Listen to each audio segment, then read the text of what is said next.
I am Abbie Cook, I'm Taylor Harris.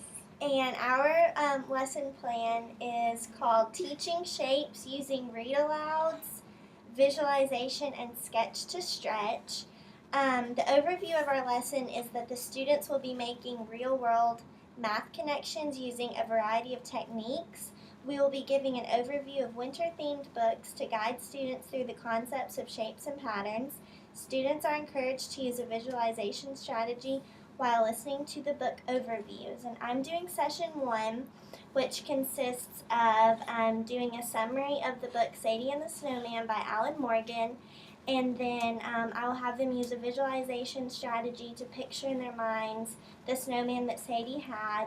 And then I will challenge them to make their own creative snowman using geometric shapes that I have cut out for them to get an idea, and then a geometric shape worksheet.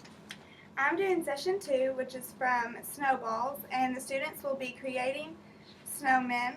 In session 3, there will be centers set up around the classroom, and each student will take a turn at each center. Hi friends, so today we have a really fun activity. I know that math is not the most fun thing in the world, but today we are going to make it fun, and we're going to look at some really cool geometric shapes and stuff like that. So first off, what kind of shapes do you make this time of year outside when it's really cold? A snowman? Yeah, that's right, a snowman. And so what do you know about a snowman? What do we have to have in order to make a snowman? Snow. Snow, that's right. And so what's the first thing we do when we build a snowman? Make a big circle. You make a big circle. So once we have a big circle, are we done? Do we have our snowman? No. We don't? No. What else do we need? Smaller circle. A smaller circle? So if we have a big circle and then a smaller circle, then are we done? No, we need another circle. We need another circle? Yeah. Where does it go? On the top, it's his head. On the very top for its head?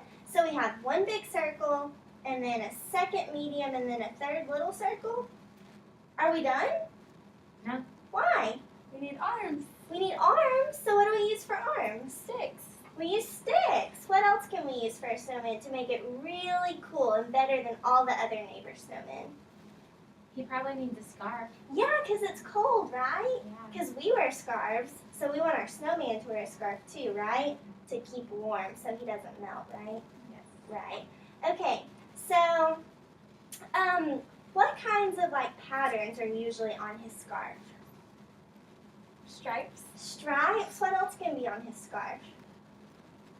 Polka dots. Polka dots, that's right. So we're seeing lots of patterns on his scarves, lots of patterns when we make his body because it goes big, medium, and then little, right?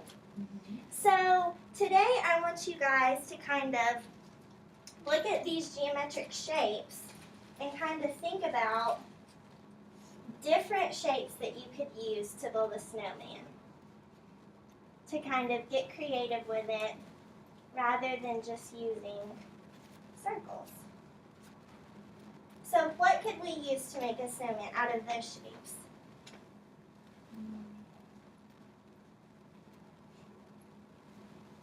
You could use a circle, but You could use a circle. What else could you use to make the body?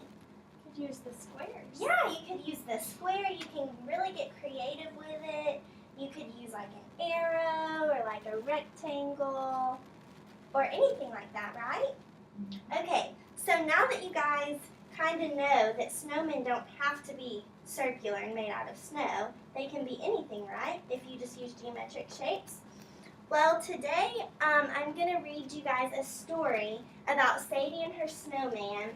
And I really, while I'm reading this, I want you guys to visualize in your head, and that means you're going to make a picture in your head, and you're going to try to see what I'm talking about, and you're going to make your own very own picture. So while I read, you're going to visualize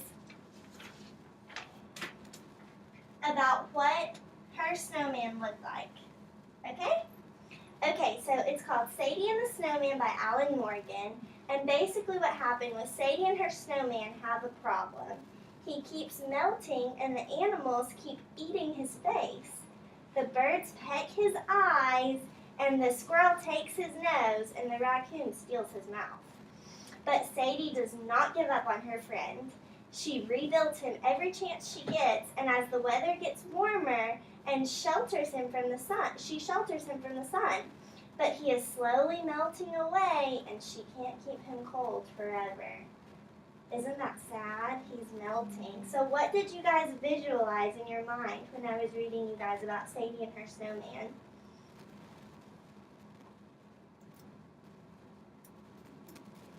Well, if he was melting, then like water was dripping off of him. Yeah, so he was like a puddly mess, right?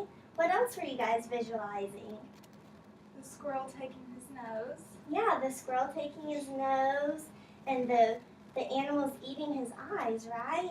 That doesn't sound like a very nice snowman, does it? Mm-mm.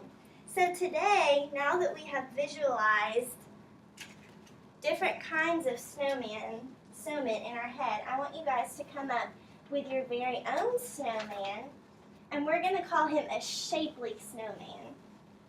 So we have different kinds of shapes like hexagons, circles, ovals, hearts, squares, and I want you guys to use as many geometric shapes as possible to make a really cool, creative, shapely snowman. And you can also think about what you guys visualized with Sadie and her snowman. Can I borrow your? Yes, you can. Thank you. You're welcome.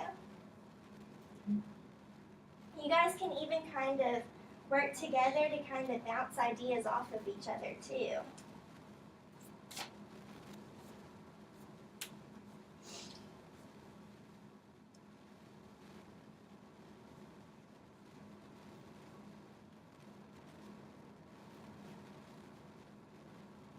So Caroline, what made you use the heart?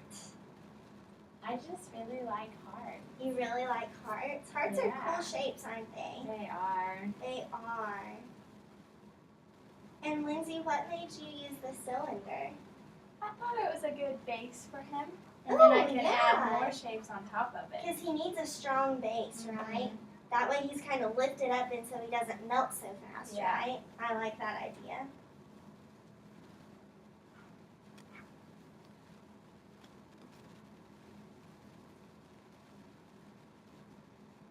So Taylor, what made you use the hearts? I just thought it was neat to do the eyes and hearts because you see things, you look at things that you love, so it made me think of heart. I love that. That's so creative.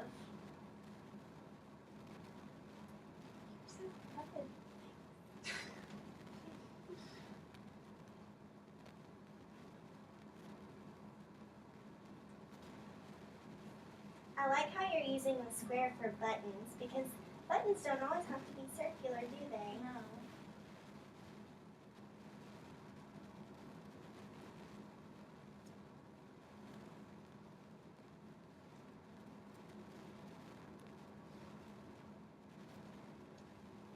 My snowman's not ready. He's not happy. Why not? I don't know. Is he gonna melt? I hope not. Oh no.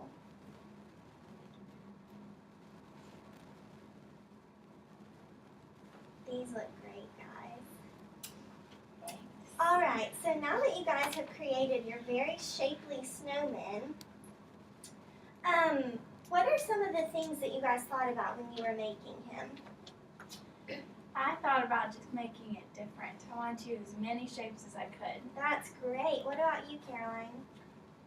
I don't know. I just wanted him to look proportional. Proportional, because he has a really strong base, right? Yes. Yeah, that's Yeah. good. I like how you went from big to medium to small, but in different ways. And I love how you used the crescent moon for his smile and the heart eyes. That was really creative. So now that we have used geometric shapes to make our shapely snowmen, what have we learned? That you can use all kinds of shapes. Yeah, you can use all kinds of shapes and you can really create a snowman without having snow, right? You don't have to use circles. Exactly. You don't have to use circles, and you can make yours different than everyone else's. And they still look like snowmen, don't they? They're just really creative. So that is how we use geometric shapes to make a snowman and to make it fun and creative.